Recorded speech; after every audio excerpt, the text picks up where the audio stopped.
Merci à vous tous qui nous suivez de partout, chers Congolais. Bienvenue dans votre émission Actu Plus. C'est toujours avec le même plaisir que nous présentons cette grande émission pour analyser toujours l'actualité politique en République démocratique du Congo, dans les soucis de vous informer, comme il se doit, vous tous qui nous suivez de partout, avec de plus amples détails, avec aussi de la maîtrise. Chers Congolais, bonjour.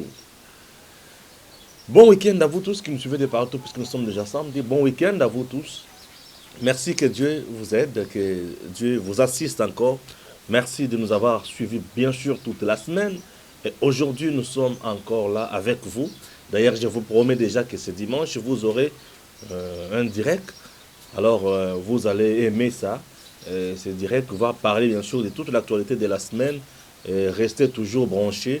Et ça nous fera énormément du bien, chers Congolais. Aujourd'hui, je vais vous parler de 2, 3, 4 sujets. Le premier sujet, je commence avec Némi Moulania et les autres qui sont allés voir Félix Tshisekedi à la cité de l'OIA et ils ont été chassés. Non, je suis bien informé. Je suis très bien informé à tel point que si on a ebisibino likamboki, bakendaki boye boye Félix abengani bango. Abengani bango pour nani bakendaki kosala nini. Voilà le Cameroun habitué à l'Ibosso. Les Camerounais balais, je vais vous parler à $2. Les Camerounais, les autres dans le secteur de la cambiste dans le cannabis. Les Camerounais, ça, tout dans le Cameroun, il y a marche, il y a UNC pour réclamer libération, il y a Vital Kamere. Très bien. Je commence avec les Camerounais, il y a $. Ok? Il y a les Camerounais, il y a $. Puisque Félix, c'était $. Dans notre pays, tous les cambistes, tout le monde a coin, ils changé bambongo et consort. Secteur où bango basala kamusala est un secteur tellement macasse. C'est un secteur économique. C'est un secteur tellement glissant. Un secteur qui peut changer Makambo en un clin d'œil, qui peut créer révolte dans Mboka, il y a population, puisque Bango bazo manye mbongo. De fait que bali ko manye mbongo, bakoki ko jouer na psychologie ya bato ke mbongo ekiti, mbongo e mati, mbongo e baby, mbongo e zili valeur, ndenge bali wana. Musala bakambisa bali ko sala ezali mabeto ezali malamu. Musala wana ezali mabete ezali malamu. Peut-être bazali ba congolais, ba jeunes congolais au bazui misalate durant 18 ans, dira bamboule belé au Joseph Kabila sali na pouvoir, ba nyokwami asilisi kela sinaye akomi na coin ya pesier moi 300 $400 abandi ko changer misolo. Ali ko teka misolo apesi ya mundele, opesi ya mundele apesi ya mutu mwindu, apesi ya biso. Oso atokie ko somba ya mundele, opesi ya biso somba ya mundele. Bazaka na pratique ya que dollar par exemple ceux qui sont à 17, ceux qui sont à poser somba dollar et pas naé, il faut payer 18 ou 19 de aux $, pour que nos salaires d'activité na musu so ezo senga aux $. Et ça gagne pain pour na bango. Et ça gagne pain. Le coup les gagne pain pour na bango et sengeli oye basiko que c'est un secteur où ils ont loco activité moko na kati ya secteur moko munene o ba benga économie et secteur wana muto réglementaka yango ezali banque centrale ya mboka na biso. C'est la banque qui réglemente le secteur wana. Nous avons ce que nous appelons le bureau d'échange. Le bureau d'échange, ils ont un bureau oyo et sungaka batu bakendaka nesika bakendaka kana banque ko changer misolo bakenda na ba bureau wana ba pesi $, ba pesi bango franc congolais ou soit ba pesi franc congolais ba pesi bango $. Et ça n'est pas point ya mike ya banque. Et pour nous offrir le bureau d'échange, na mboka ozali na structure makasi na ba système nyonso malonga et sengeli ozala na autorisation ya banque centrale. Mais na mboka na biso avec désordre ya bato Joseph Kabila. Ezali ki mois passé secteur wana ezala réglementer modèle wana. Bato bakomi muto la moki na tango pour azozanga eloko kolia. Azuma mbongo euti pa enoko na na poto akena coin atie libaya akomi to na ye. Et mutu na mutu azokoma to na ye. et problème mosusu ezokoma eza nini bapoliticien na biso ebele bafutaka bango na franc congolais telema bango balingaka kozala na franc congolais na maboko te bakoluka kaka bapire petit na bango bachangeaka déjà bambongo na bacoin petit zwa dollar yango oyo ndenge eza wana lokola dollar eza 18 mpo bato baya epai na yo mbangu tya 20 to tya 23 po ya na bafran ebele aza na posa azala na dollar po bango bamonaka ke soki aza na dollar aza moto alolendo kwa soki aza na kati ya bato abimisi 100 dollars abimisi 50 dollars abimisi 20 dollars azomona mwa bourgeoisie moko boye mentalité bakongolais eza modele wana mingi ya badirigant oyo nabengaka baparveni na kati ya politique na kati ya pouvoir azalaki chômeur commerçant moko boye ya ntina te ase retrouve mbala moko akomi politicien po aza na mbongo mais makambo oyo akoki kosala na politique azoyeba yango te e bayebaka conséquence ya makambo wana te akozwa mbongo apesi bapire petit na ye bapire petit na ye babandi kotekela bato na bato bakomonaki na bureau ya Gims kuna ezali na to moko ya likolo nakende obe na bureau wana akokende kuna apesi 100 dollars amoni bapesi 220 000 akobanda koyebisa baninga na ye nakendaka na bureau songolo bureau wana kitoko et tout le monde va commencer à aller là-bas et bato mosusu bakose retrouver na point autre bengi chute po bakozala toujours na bakozala susu na clientèle te lere bakozanga clientèle bakotuna bakoloka bayeba me mutu wana sali boye ndenge nini bango mpe bakomatisa pourquoi po bato bakende pa na bango ntango bango bakomatisa bato nyonso bamatisi oyo dollar emati eloko ya liboso ebandaka na bato wana oyo dollar emati bapoliticien bapesi bango bambongo bamatisi mpo bango bazwa badollar rapidement bazoyeba conséquence te sikoyo conséquence ezoya ke bato oyo bazosalela mbongo na bango normal bazomimona na kati ya problème wana sikoyo bakosala nini bakoluka base conforme mpo bazwa mpe marché soki bazose conforme te bakozwa marché te bakotambwisa bakoteka te nde pasi sika oyo nasepeli na mokano oyo banque centrale azwi alobi boye ozali cambiste bureau d'échange oyo ozali na norme te oyo ozali na mikanda ya kosalela mosala wana te kanga eloko na yo po ete la police esengeli akita na terrain mpona kocontrôle mpe kokanga bayebanso bali kosala mosala na lolengi ya mabe mpona konyokola population. Et ça, c'est très important. Certainement, moi, quand on a passé, nous sommes acquis par terre. Pourquoi par terre? Puisque nous étions dirigés pendant 18 ans par un régime de criminels économiques et politiques. Des gens qui n'ont pas voulu aider le Congo à avancer. Mais eux, c'est là qu'ils ont appris que ça, pour bango banginda bakende liboso. Bozomona. Bango basali po banginda bakende liboso, mais basungi Congo enginda ekende liboso te. Poko sunga Congo eza ko sunga ba Congolais. Na mboka nyonso mibeko nde mutememaka changement. Mibeko yali e bali ko tosa yango bi bazali ko appliquer yango. Bisika bato bali ko tosa mibeko te fimbo ya alaka. Sanction ezalaka. Metango sanction ekozanga, bakonzi bango wana moko wana nde mto bali ko bebisa soso mibeko wana. Mboka yako kende liboso te. Nde impunité to vivre na régime ya Joseph Kabila. Pour nous tous comme on jusqu'à présent. Félix ne peut pas tout réglementer dans une année, 2 ans, non. Azo kende malembe. Ah, continue dans le domaine de l'inspection générale de l'exonération. Biloko eze belé azo kende kosala malembe. Koto continue dans la justice à Salindambo. Koto continue dans commerce à Salindambo. Koto continue économie. Kaka bongo malembe ti bola mutango koleka mabene belé. Moka échanger. C'est ça. Pour mabe ezali ebele oyo Kabila na bato na ye batiki na mboka. Système na bango na balingi elongwa te. Peut-être système oyo profiter na bango ba s'enrichir mingi koleka na mukongo population et population aza toujours mutu ya pasi. Bango balinga ki population za la pasi mingi pour bango bazala na mbongo. Pourquoi? Tant que population za na pasi bazo somba e facilement. Donc ça dit ça marche. Boya bozana 10 000 francs. Na mutu bato bakoyambangu ba hizo 10 000 francs nini nzala Moto azana moto de tinga bo ezama passe moto bien que il y a quand ça marche donc on peut se 10 000 francs. Puis ça ne me fait absolument rien. Nous avons la possibilité on a pu vivre normalement. Na ko ki de marche pour moto senga après ça na 10 000 francs. Et bon ce qui ngai tout ça on a la possibilité on a qui na ko za na mutuka na ko futira ndako malonga na ko za le pango nanga na ko za la boye nazali ko kende ko sala musala et ba bengi singa ke yaka ko tambola to za 10 000 francs ko pesa na ko kende.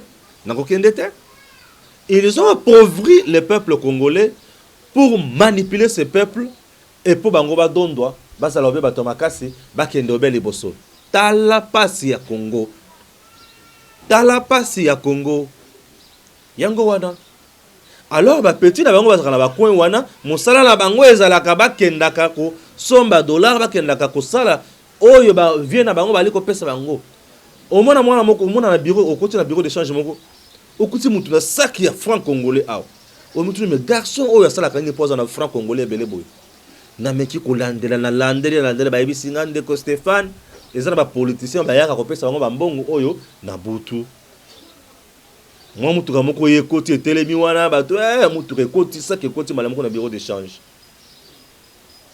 Ateki azu dollar na butu akepa mokonzi wana apesi. Mokonzi ayebisi OK. On tire la misolo combien on a tiré la autant joie du fait que ba mbongo wana yaka na moyibi ba franc congolais wana ba yiba ka l'état ba se souci akate bango wana muto bali konyokola l'état congolais. Les criminels politiques tuent l'état congolais. Ce sont les criminels politiques qui tuent l'état congolais. Donc en RDC les criminels politiques sont nombreux. Ils sont nombreux. Ils ne veulent pas Félix Atia ordre na ba secteur rebelle pour bangoba dondo akaka. Ebele bazo gagner mbongo na mafia. Ebele bazo gagner na lobi na mafia. L'enrichissement illicite en RDC, c'est au top. Yango wana bazo bunisa Félix Mikolonyo soyo avant de sa justice malamu te. Po bayibi que justice e ko sala musala ndenge longo bani. Mutu akomi beta lisusu panzi te. Ala ba ke nga panzi na nga boye, ndenge na za boye, nga inde non mutu akosala lisusu te. Toi, na boya koloba ombeta tolo, ombeta panzi. Ah Seigneur Jésus-Christ. Akosala bongo te. Nde biloko yali ko boba. Sikoyo kaka bato moko wana ba créer spéculation sur le marché. Et spéculation sur le marché nini dollar equity. Bato ba kimbangu mwe tout changer. Ba changer bato ba dollar na 15, na 14 500. Na 16 balie batu bambong ça s'appelle de l'escroquerie na kati ba kambis. Les faux kambistes sont nombreux. Maintenant tango bakobeta bango nzete awa okomona lisusu ba faux kambistes bandi ko tambola bandi ko sala marche nini l'état congolais azali ko sunga biso te pour le changement eya esengeli fimbo eya esengeli discipline kota ya makasi. Bandeko misolo o l'état congolais azali ko bungisa wana il suffit kota na libenga ya l'état normalement bokoki komona ke mbongo ekoki ko tambola et ce qui mbongo tambola à ce moment-là c'est ce moment-là que bato va vivre bien n'est-ce pas? Oui, ça c'est moment-là bato va vivre bien. C'est ce moment-là que l'état ko zala misolo o ko permettre ye a foutre asala misala malonga o ba koyiba ba ko kanga bango. Voilà comment le pays a été détruit par la Kabylie. Il y a beaucoup de choses à dire sur ce point. Merci. Je passe à un autre point. La thématique, est la thématique il y a Kamer, marche à Kamer, na aussi salama à Félix Nasuka. Marche à Kamer et Salakinine. L'Union d'abord congolaise, l'Union pour la nation congolaise, UNC, ben ça là qui marche. Est-ce que Zali Mabé basa la marche? Non. Ezali Malam bato basa la marche. Bato basa la marche pour être ezali expression au bazali ko sala. C'est une expression démocratique. La RDC c'est un pays démocratique. Alors bato yo ça la marche. Est-ce que je condamne la marche? Non. Je ne condamne pas la marche. Mais je condamne quoi? Je condamne la démarche, le message. Pourquoi je condamne la démarche, le message? Ce sont des gens politiques. Ce sont des bases C'est un parti politique. Avec ses sympathisants, c'est bien. Avec une jeunesse, c'est bien. Bazoluka, Batika, Vital Kamerhe est sans condition. Kamerhe a été arrêté, condamné. Pour quel motif? Détournement des fonds et deniers publics. Message na bango ezanini. Non de Stéphane. Jusqu'à présent, balakisi biso bisika mbongo keite, balakisi biso compte au Kamerhe achaki mbongo te. Na tali bango na mitali na miyokeli kaka mwa mawa muke. Na miyokeli mawa yake ba Congolais bazokosa bango kaka na makambo ya pete pe ya buzoba. Donc bango baza na posa balakisa bango ki mbongo ezaki na compte oyo olunge na compte oyo koti na compte oyo bomoni wana ezali muyibi ya bana mike ya bato akala na nzeme okute ba continue koyiba lolenge wana muyibi bango bazolakisa biso wana oyo esengelaki ezala wana eza muyibi ya kala pe ya bana mike motu neti ye Kamerhe wana koki koyiba lolenge wana te makambo ali koloba wana ezali kaka mpona population oyo amesana koyoka mutu akoyoka message neti wana eza mutu aza na haine contre Félix nde akozwa message wana mais oyo aza na haine contre Félix c'était ako raisonner malamu biso ba journaliste ya changement Stéphane Balamangi na ali ko raisonner malamu oyo bino bosaleli wana eza yango te. Aujourd'hui na justice, sur le plan de justice, Kamerhe a introduit plus de 8 recours rejetés demandant la liberté provisoire rejetée. Bolingi woloba ke batonyo so bazako rejeté wana bazali kaka bazoba.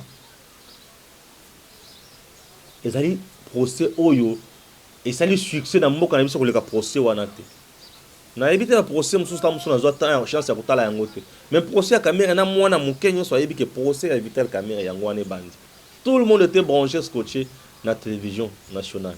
Nani atalaki télévision nationale te mikolo wana. Bandeko. On a vu. Au vol intellectuel, oui.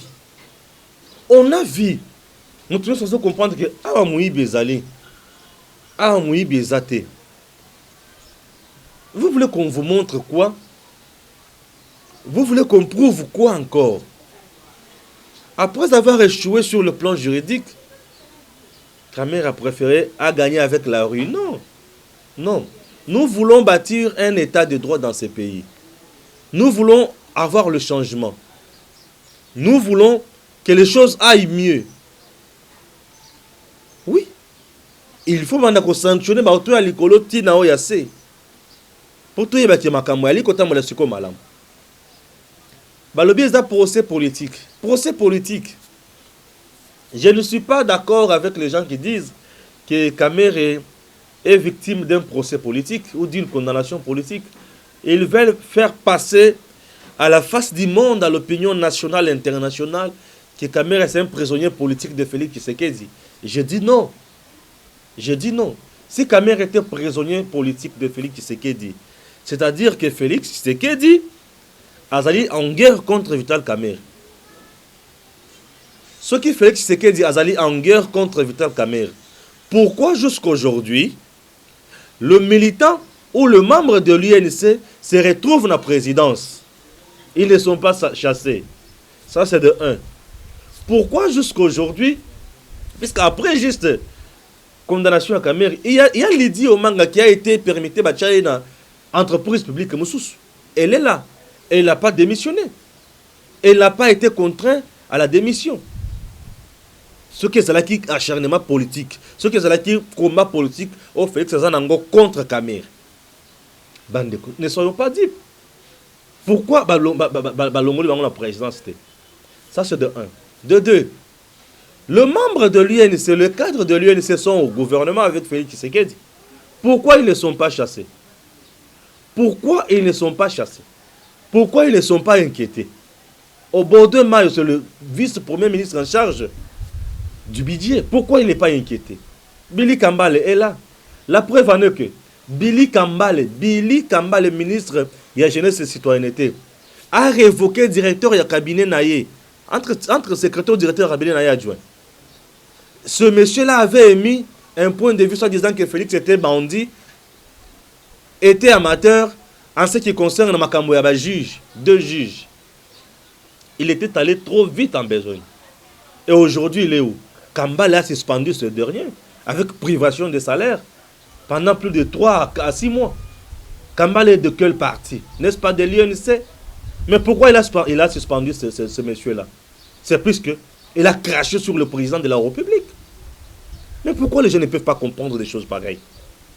Et vous voulez nous faire gober que Kamere est victime d'un procès politique. Est-ce que Félix a intérêt à Kokanga Kamere pour Azala élu? Je ne pense pas. Kamere avait compris que il fallait qu'il s'allie à Félix. Puisque le même avait dit que Bazolo Kanani, Bazolo Kande Félix, c'est que le coup Bazolo Félix, n'a pas Félix. Mais il fallait que Bazolo Kanga, Félix a soutenir nga. Comprenez quelque chose, chers Congolais. Je suis le journaliste du changement. Je suis le journaliste du changement. Ce que je suis, c'est le lot à la question noire sur blanc qui évite le caméra. Azali innocent, bah quitter. J'applaudirai toujours la justice. Mais le coup la justice a lobby que Azali na moyibi bakangi azalawana na koloba que justice ne mutozali loba. Ya unu musali musala ngo. Oh et ça misi batos bali komona. Comment les gens se comportent comme ça? Comment les gens se comportent comme ça? Donc aujourd'hui, Félix a kangi Kamere. Non, non. Félix n'a pas arrêté Kamere. Bah tu vas plus loin. Oh non, mais comment expliquer Azali alienaye bakangi azo ke notale la prison? C'est quoi ça? Le président de la République, une institution, doit se déplacer et qu'il n'est pas en prison. Pour nous mais c'est quoi? C'est quoi ça? Kamere les a condamnés, n'est-ce pas? 20 ans. Mais jusqu'à présent, le Kolazo Tikalana voire des recours Moussoussou, ou a bandit déjà, poste n'a pas le président Félix. Les autres sont toujours vacants. Parce qu'il y a toujours un directeur de cabinet AI. C'est supposé que Kamere, comme il n'est pas encore mis de côté, comme on n'a pas encore pris notre ordonnance pour abroger l'ordonnance lui nommant, maintenant, il fait quoi? Il est en train de jouir, il y a mon onaye. C'est que chaque mois ici, on paye à Kamere son salaire. Oui. Chaque mois ici, on paye à Kamere son salaire. Dans ces dossiers, qui perd? Ce n'est pas la République démocratique du Congo. C'est la RDC qui perd. Puisque lui gagne chaque jour, chaque mois son salaire. Mais il ne travaille pas. Mais comme il est dans des conditions d'empêchement, il y a un maintenant, mon collègue va condamner pour la libérer. Le président a eu décision, il a économisé sous le directeur de cabinet. Il a péché. Ce n'est pas un péché. A violé la loi, a violé mon bien comme mon côté. Oh, à BBC coalition, non. J'ai toujours dit que la coalition, ils allaient pour la moïbité. La preuve est que, comment vous voulez que Félix ça n'importe quoi dans la coalition dans la caméra? Aussi longtemps qu'il y a ça n'importe quoi dans la coalition dans la FCC. Kamere et FCC qui pèse. Je peux vous dire que c'est le FCC qui pèse dans la coalition Félix Azanango. Parce que Félix a la majorité grâce à FCC. Et non grâce à Kamere. N'est-ce pas? Dans la coalition Azanango. Mais t'as la coalition où Félix Azanango na FCC. Azon nyonga bango boy sur le plan politique. Azon nyonga bango boy sur le plan justice. Donc au Salimabe, justice kangayo. Tout n'a été d'où? Tout n'a été d'où? Du PPRD, du FCC. FCC Zanan. Pas coalisé, il y a Félix. Oui, mais tout n'a salinine. À subir rigueur et à loi. Bah, fiacolier. Bah, benganier. Nanda, chômeur. Bonsoir, Kamere. Yahi, baba. Bakangaete. Félix a qui ne dorloté. A commis moi la Félix. Non, c'est la politique, c'est les affaires d'État. Ça ne se gère pas avec émotion. Moi, je vous comprends, vous êtes des militants. Des gens qu'on trompe, à qui on donne de 1000 francs, 2000 francs. Parfois, on vous place dans des cabinets. Oui, vous gagnez de 300 000 francs chaque mois. C'est tout à fait normal. Vous pouvez faire tout ce que vous voulez. Vous êtes des politiciens. Mais moi, étant un journaliste du changement, je m'oppose aux antivaleurs. Je m'oppose aux antivaleurs. Oui. Félix Félix ne badine pas, Félix n'est pas là pour dorloter les gens. Il est là pour changer la vie des Congolais.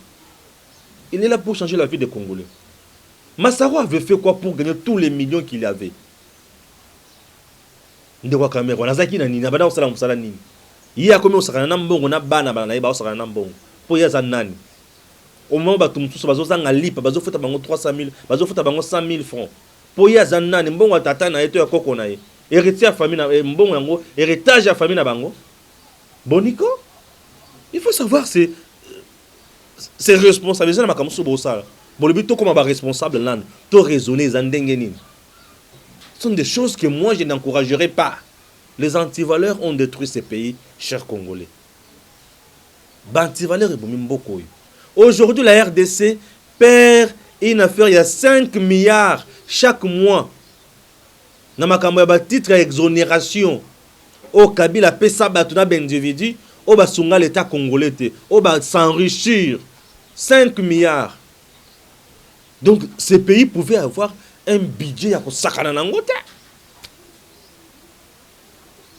Mais t'as la modèle bato ali copier mboko. Si comme le baketo bete la muto maboko. Bon boké na balabala po babimisa kamera.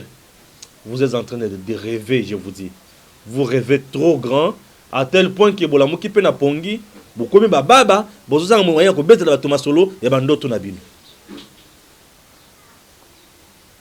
Et pesa nga méchant. Oui, pesa nga méchant.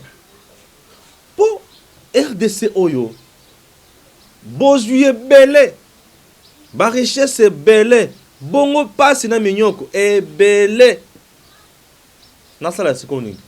Troisième point, Némi Moulanya les autres bengana ki bango na c'était Oya et pas Félix. Ah c'est ça la vraiment vrai bien.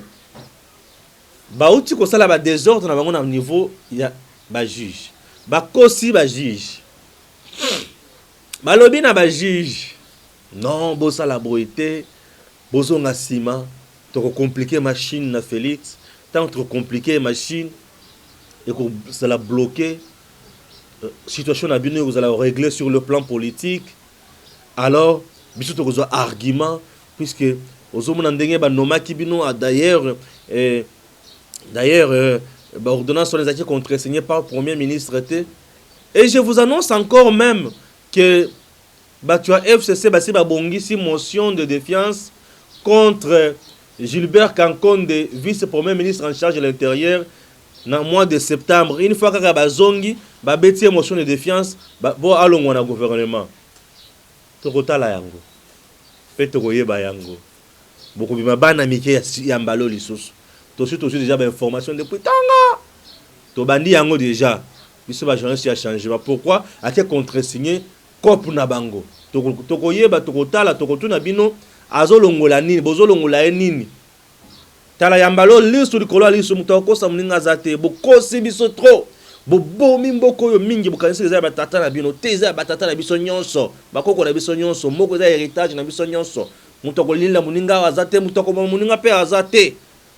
Omeki o na koboma na komi bololo pona famille na yo na laquelle yango mabe libela na libela. Wale komi baje sikoyo. Alors balobi bakene soko kuta na Félix po ba solo na ye po bazoyo kape ba nungu ya makambo ba dialogue mais mu konzi siko to kosala nini ozomona makambo yo ozomona makambo yo Félix atali bango lobi ah bon c'est ça. OK bakomi kuna ba yebisi bango ke bakota wate bazonga balongona. Ils ont été chassés. Est-ce que va kundima ke ba bengana ki bango ba ondi mate ba bengana ki bango pour bazo banga sous makambo dialogue puisque selon une source crédible de foi Félix serait déjà d'accord avec makambo dialogue pour ayebike et ko kitisa ngala ya FCC et FCC ayebike ba ko limwa ba ko za l'effacer et le quoi bango ba ko za l'effacer c'est ça la crainte totale. Quand vous allez effacer, c'est-à-dire que Félix a commis vedette. Ah, wana bango babongi libela. Ndeko banga nyonso wana. Bandeko. Aujourd'hui, mboka na biso ezana bosenga ekende liboso. Le président Félix a tout intérêt ya kovandisa makambo nyonso po ete biso toali kosoutenir ye toali kolakisa bino population bato bazali kopesa image ya mabe ya mokonzi ya mboka mais kosimba te. Félix reste là la solution de ces grands pays. Mabe ezali ebele na otaki koloba awa. Félix akolonga yango malembe malembe malembe. Ezali lokola mai. Otie mwa sukali muke okoyoka sukali te. Obaki sukali okoyoka sukali emakisi mwa mai changer muke. Otie sukali ebele oki mai ekomi sukali makasi. Ah, c'est que mabe ezali nini? Esili ekomi muke ekomi simple. Malamu ekomi ebele. Système ya Félix evandi nde omoni kitoko ya mboko oyo. O comprendre que oyo mwana nkoyi penza alinkoi pe ali kosala musala ya malonga pona mboka etombwama. Merci beaucoup na bino banso bolande biso de partout. Nzambe abatela bino, abatela PRDC, abatela pebiso. Gims Lokumu. À très bientôt.